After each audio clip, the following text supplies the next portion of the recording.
안녕하세요. DK메디칼 시스템과 함께하는 날씨와 건강입니다. 오늘은 두발로병원의 이강 원장님을 모시고 말씀 나눠보도록 하겠습니다.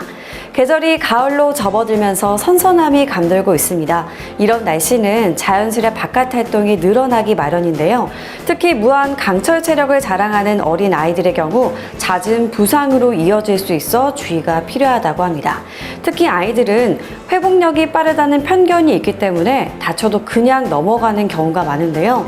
굉장히 위험한 행동이라고 합니다. 이 소아골절은 일반 골절보다 왜 위험한지 설명 부탁드리겠습니다.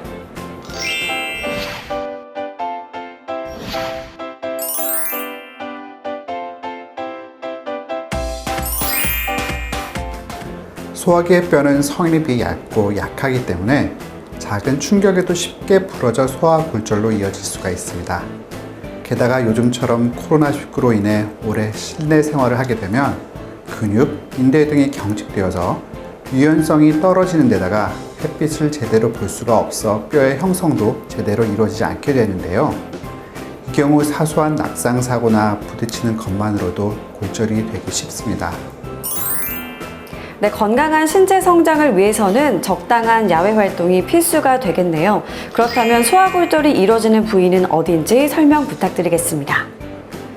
소아골절은 다양한 부위에 나타날 수 있는데 주로 골절에 노출되는 부위로는 손목, 팔꿈치, 어깨, 무릎, 발목 등이 있습니다.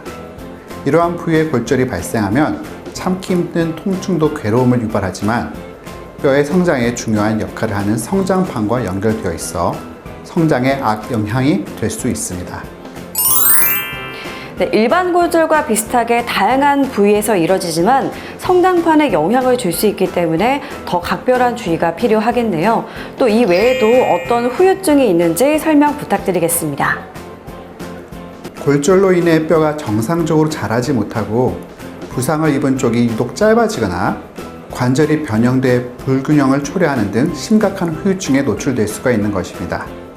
따라서 아이가 다친 후에 해당 부위의 통증을 호소하거나 관절이 휘어져 각도의 변형이 생기는 등 이상 징후가 보인다면 빠른 시일 내에 검사를 받아보는 것이 좋습니다.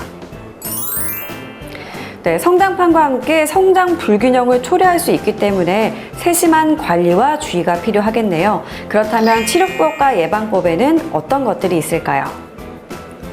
소아골절의 경우 심하게 다친 것이 아니라면 간단한 방법으로도 금방 회복할 수 있지만 뼈가 심하게 부러졌다면 수술해야 합니다. 이 경우 수술이 끝난 후에도 재활치료가 필요하기 때문에 부모와 아이 모두에게 힘든 시간이 될 수 있는데요. 따라서 가능한 빨리 치료를 진행하는 것이 좋습니다.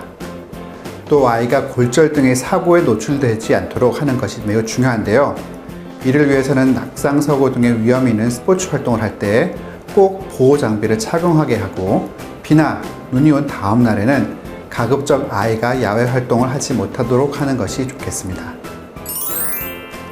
네, 소아골절을 한 차례 경험했거나 후유증을 갖고 있다면 간과하지 마시고 재빨리 병원을 찾아 치료를 받아보시는 게 좋겠습니다. 지금까지 날씨와 건강 박유라였습니다.